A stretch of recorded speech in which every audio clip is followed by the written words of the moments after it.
नमस्कार, आप सभी लोगों का बहुत बहुत स्वागत है कार्मिक कृत्य के एक नए एपिसोड में।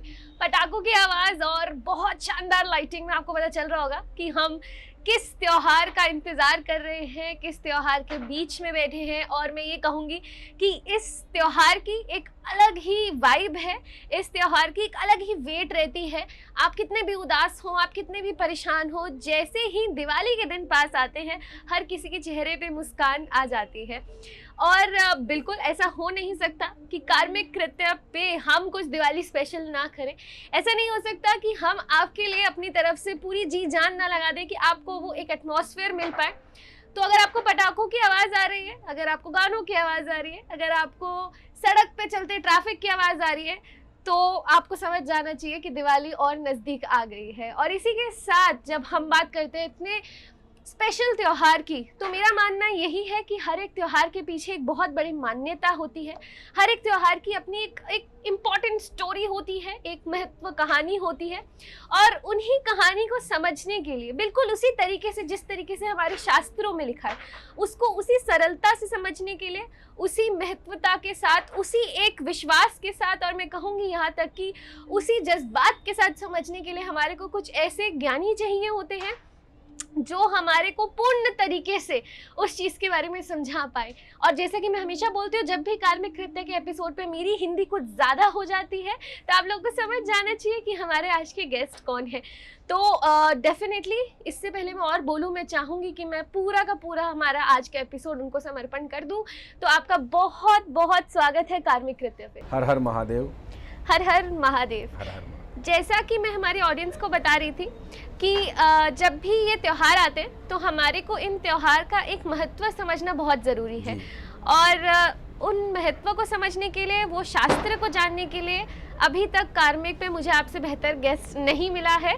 तो आप ही से सबसे पहला सवाल मेरा यही रहने वाला है कि दिवाली हो, धनतेरस हो और बहुत सारे ऐसे त्यौहार जो होते हैं, इन सब की कोई ना कोई पीछे एक कहानी है जो हमारे शास्त्रों में लिखी है।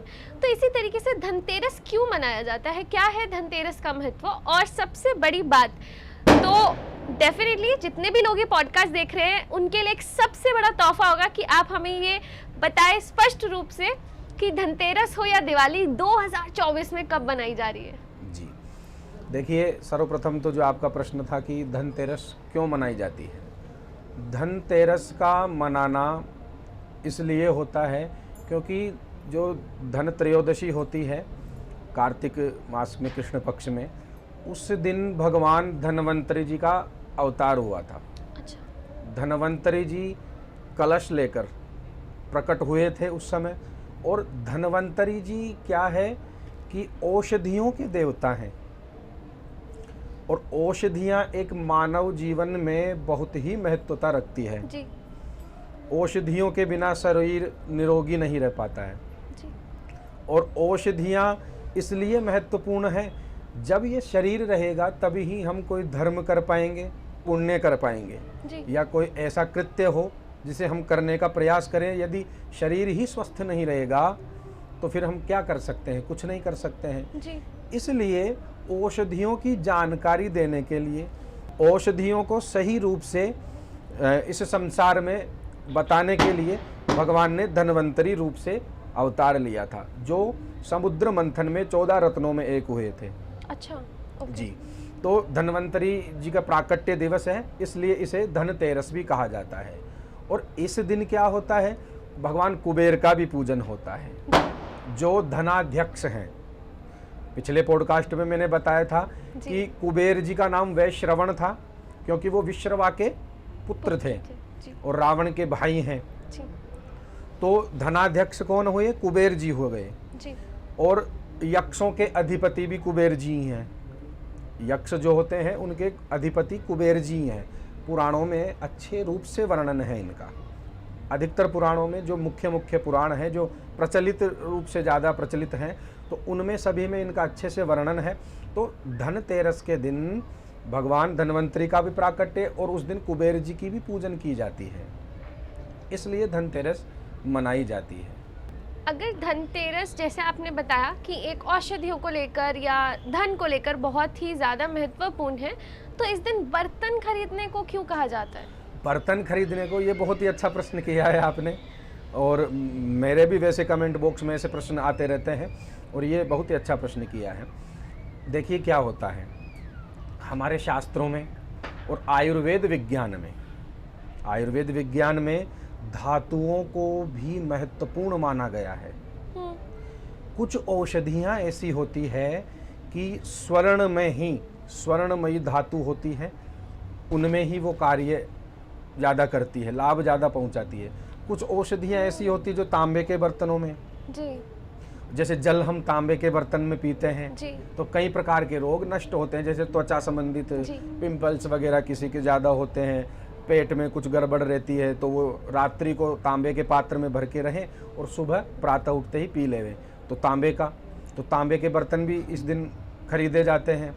और सोने के पात्र भी कई लोग खरीदते हैं। तो घर में सोना रहना भी बहुत अच्छी बात है। और चांदी भी शीतलता प्रदान करती है। ग्रहों से भी जोड़ के देखें तो चंद्रमा के लिए चांदी है, और चांदी के पात्र में भोजन करना या फिर जलपान करना या दुग्ध पीना यानी दूध पीना, ये सेहतमंद होते हैं। तो ये औषधियों से ही जुड़े हुए हैं, शरीर के स्वास्थ्य के लिए से ही जुड़े हुए हैं।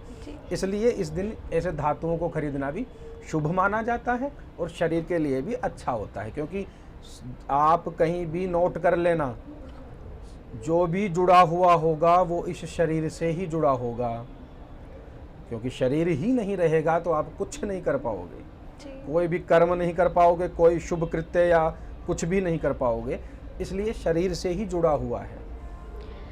धनतेरस पे सबसे ज्यादा एक ऐसी चीज बताइए जो एक व्यक्ति को करने से सबसे ज्यादा लाभ हो सकता है।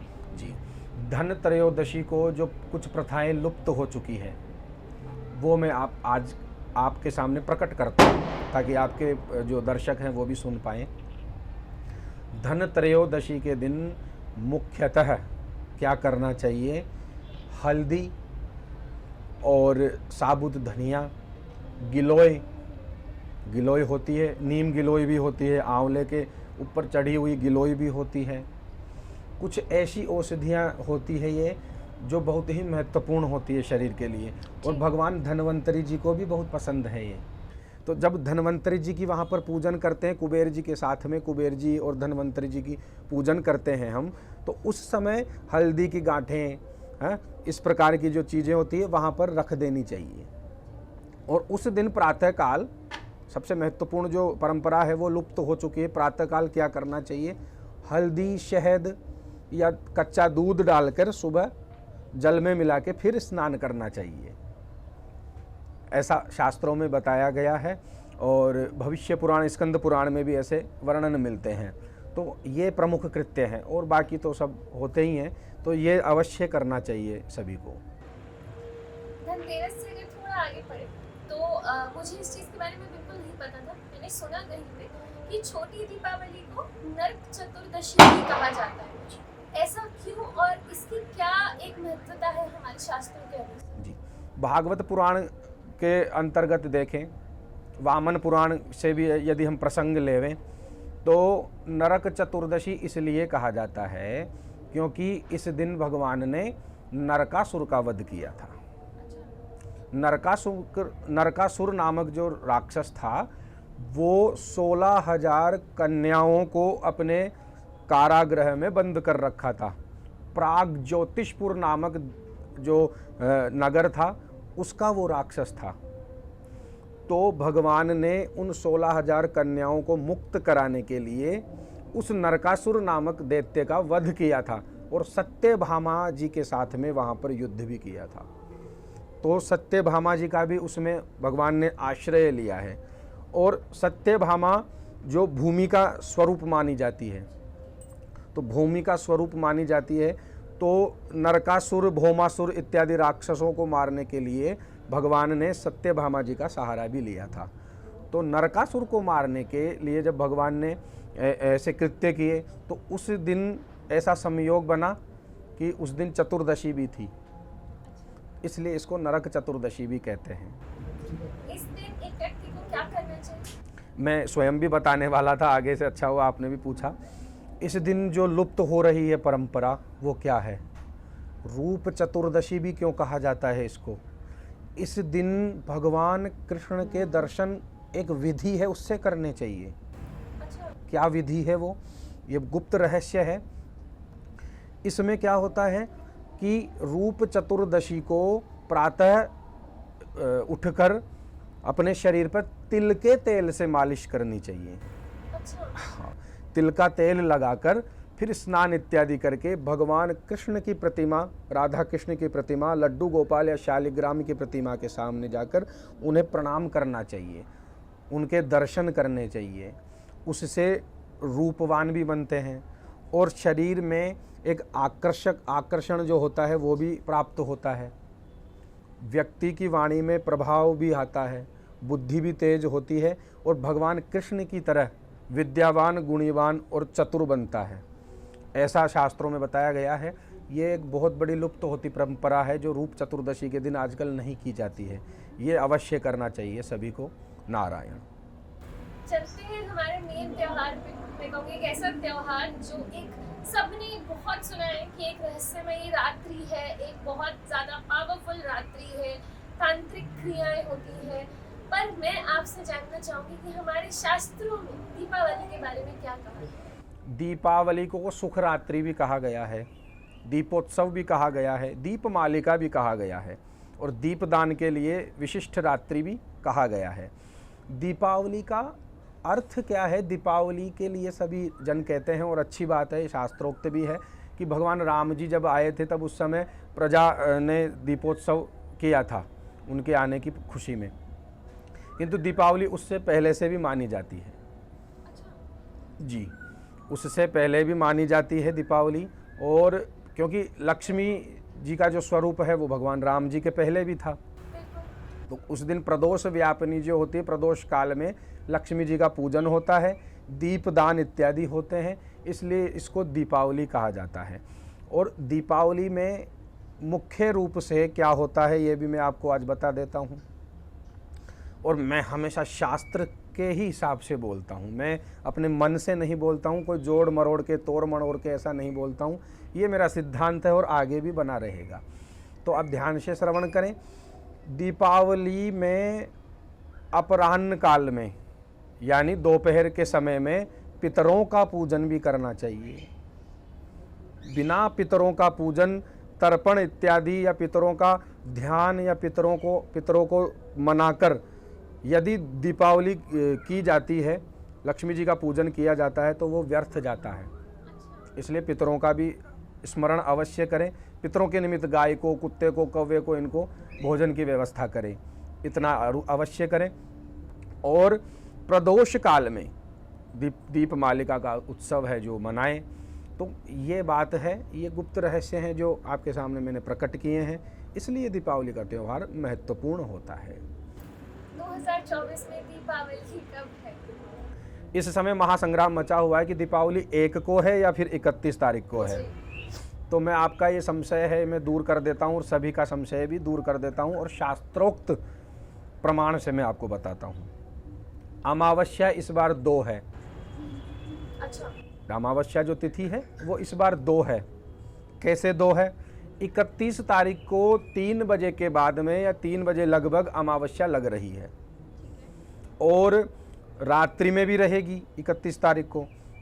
दूसरे दिन 1 तारीख आ जाएगी।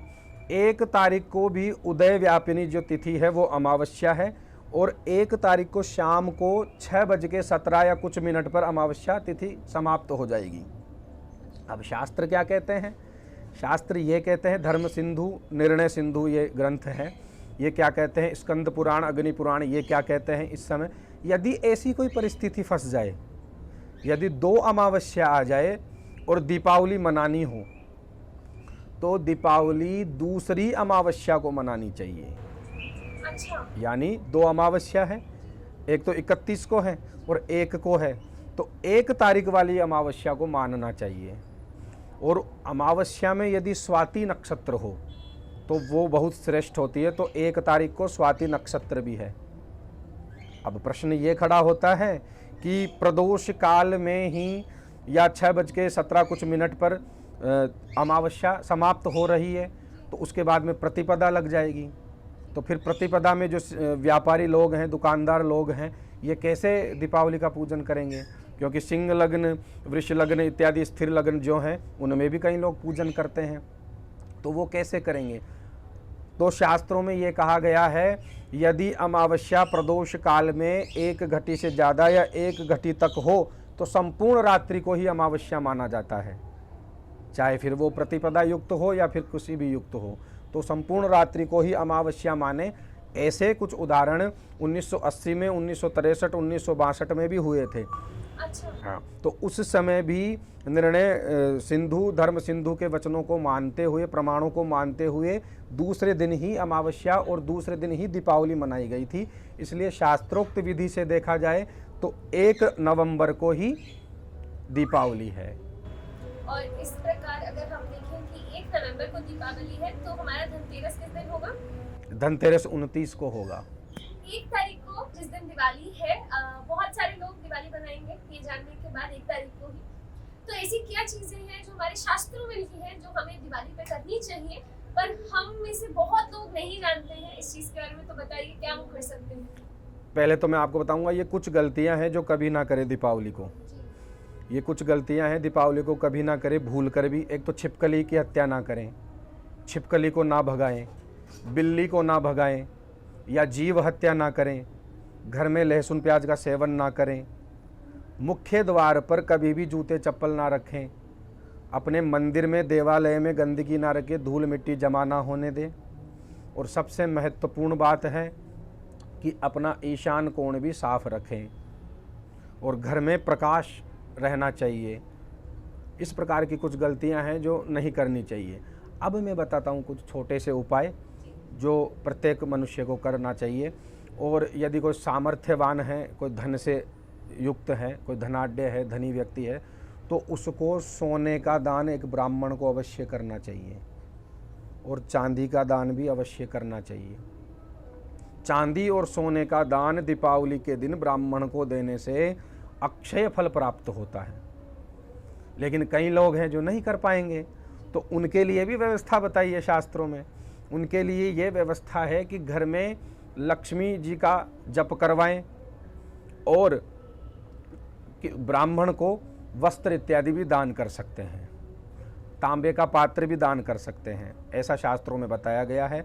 और घर में दीपावली के समय जब आप पूजन करते हैं तो उस समय गन्ना अवश्य होना चाहिए, सिंघाड़े और कपास के बने हुए कांकड़े आते हैं वो भी होने चाहिए, और सिंघाड़े सीताफल भी होना चाहिए, बेर इत्यादि भी मिलते हों तो बेर भी होने चाहिए, आंवले भी होने चाहिए, अनार भी होना चाहिए क्योंकि लक्ष्मी जी को अनार भी बहुत पसंद है, खीर का भोग भी लगावे केसर युक्त। ये कुछ ऐसे महत्वपूर्ण कृत्य हैं जो करने चाहिए दीपावली को। ये छोटे मोटे उपाय हैं जो कर सकता है प्रत्येक प्राणी। क्या दिवाली से भी बड़ी रात्रि कोई होती है? देखिए, काल रात्रि, महारात्रि, मोह रात्रिश्च दारुणा, ये 4 रात्रियां होती हैं। काल रात्रि, महारात्रि, मोह रात्रिश्च दारुणा। और इन रात्रियों को भी देखा जाए तो महत्वपूर्ण रात्रि दीपावली भी होती है, किंतु दीपावली की जो मध्य व्यापिनी अमावस्या है, दीपावली को अमावस्या को मध्य रात्रि में, मध्य रात्रि का अर्थ है 12 बजे के आसपास, तांत्रिक लोग साधना करते हैं, जो दीक्षित होते हैं, श्री विद्या के उपासक भी साधना करते हैं, जो तंत्र से दीक्षित होते हैं वो उपासना करते हैं। काली मैया की पूजन भी होती है, और इस दिन तो तीनों की पूजन होती है, महाकाली, महालक्ष्मी, महासरस्वती की तीनों की पूजन होती है, और तीनों बिना कुछ नहीं है। क्योंकि यदि किसी के पास विद्या है और धन नहीं है, और उसके पास सामर्थ्य बल भी नहीं है, तो उसकी विद्या थोड़ी थोड़ी उसको कमजोरी महसूस करवाती है। यदि किसी के पास धन है और बल है और विद्या नहीं है तो वो भी अपूर्ण है। इसलिए तीनों देवियों का भी पूजन करें, गणेश जी महाराज का भी पूजन करें, कुबेर इत्यादि सभी जनों का उस दिन पूजन करना चाहिए। जैसे हमने दिवाली के बारे में बात करी, ऐसे देव दीपावली भी मैंने सुनी है, तो क्या देव दीपावली अलग होती है, कुछ और बड़ी चीज होती है? ये दीपावली तो हम मनुष्य बनाते हैं, ये दीपावली तो मनुष्यों के लिए प्रधान है ही, क्योंकि मनुष्य गृहस्थ भी होते हैं और कुछ वैराग्य को धारण किए हुए भी होते हैं। तो सभी की कामनाएं होती है भगवान से कुछ ना कुछ मांगने की, देवियों से कुछ मांगने की, किंतु महत्वपूर्ण रूप से जो देव दीपावली होती है वो भी बहुत महत्व रखती है। उसको भी मनाना चाहिए, क्योंकि वो देवताओं की दिवाली होती है। अच्छा। और देवताओं की दीपावली तो दिव्य होती है, तो उस दीपावली के दिन भी हमें पूजन करनी चाहिए। और देव दीपावली के अतिरिक्त भी ऐसे ऐसे त्यौहार है कार्तिक मास में कि जिन्हें मनाना अति आवश्यक होता है, जिन्हें मनाना ही चाहिए। आजकल देखा जा रहा है कि राज्यों में भी त्यौहार बट गए हैं कि ये त्यौहार बिहार का, ये झारखंड का, ये नेपाल का, ये पंजाब का, ये उड़ीसा का, ऐसे ऐसे बट गई हैं। लेकिन त्यौहार तो पूरे भारतवर्ष के हैं ना, तो प्रत्येक मानव को त्योहारों में भेद नहीं करना चाहिए, भेदभाव नहीं करना चाहिए। इसलिए कुछ त्यौहार ऐसे हैं जिन्हें जानने की आवश्यकता सबको है, जिन्हें करने की आवश्यकता सबको है। तो इस मामले में हम विस्तृत रूप से फिर से जानकारी सभी को प्रदान करेंगे। बिल्कुल। और प्लीज़ आप लोग कमेंट्स कीजिए इस पॉडकास्ट में। ये एक ऐसा एपिसोड था जिसमें क्या कर सकते हैं दिवाली पे, रेमेडीज़ क्या हो सकती है, ये सब आपको बहुत जगहों से पता चल रहा होगा। और यहाँ तक मैं ये कहूँगी कि इसके बारे में और विस्तार में जानने के लिए रेमेडीज़ वाला पार्ट क्या क्या कर सकते हैं, जाइए अडॉन टॉक्स पे कृष्णा मैम के साथ वरुण का पॉडकास्ट देखिए, आपको वहाँ पर पता चलेगा। आज जो हमने हासिल किया वो था एक शास्त्र ज्ञान। हमने ऐसी चीज़ के बारे में जाना कि हमारे शास्त्र इन त्योहार के बारे में क्या कहते हैं। और इसी तरीके से अभी भी मेरे को वो एनर्जी फील हो रही है जब पंडित जी ने बताया कि हम लोग एक ऐसी चीज़ के बारे में बात करने वाले हैं। ये दिवाली तो हम मनुष्य मनाते हैं, हम देवों की दीपावली के बारे में बात करने वाले हैं, देव दीपावली के बारे में बात करने वाले हैं। और ऐसे और भी त्योहार, तो मतलब हमारी दिवाली पे ख़त्म नहीं हो रही है, हमारी दिवाली भी बहुत लंबी चलने वाली है। उसके लिए आप लोगों को कमेंट्स करके ज़रूर इस पॉडकास्ट में बताना है कि आप उस पॉडकास्ट में क्या क्या जानना चाहते हैं और क्या क्या किन किन त्योहार के बारे में हमारे पंडित कान्हा जी से जानना चाहते हैं। और तब तक के लिए कार्मिक नृत्य को देखते रहिए। आपका बहुत बहुत धन्यवाद। धन्यवाद। Har Har Mahadev, Har Har Mahadev. Thank you so much for watching this episode. मिलते हैं आपसे अगले एपिसोड में। कार्मिक कृत्य हमारे चैनल का नाम, कार्मिक रहे कर्म करते रहे। और आप सभी को कार्मिक कृत्य की टीम की तरफ से शुभ दीपावली। होप आपकी दिवाली आपकी फैमिली के साथ बहुत अच्छी जाए और जमकर इस दिवाली को मनाइए, रेमेडीज़ के साथ मनाइए। और जैसा कि पंडित जी ने हमारे को बताया क्या क्या हम कर सकते हैं, कमेंट्स में ज़रूर बताइएगा कि आप में से कितने लोगों ने वो ट्राई किया। Thank you so much. Happy Diwali.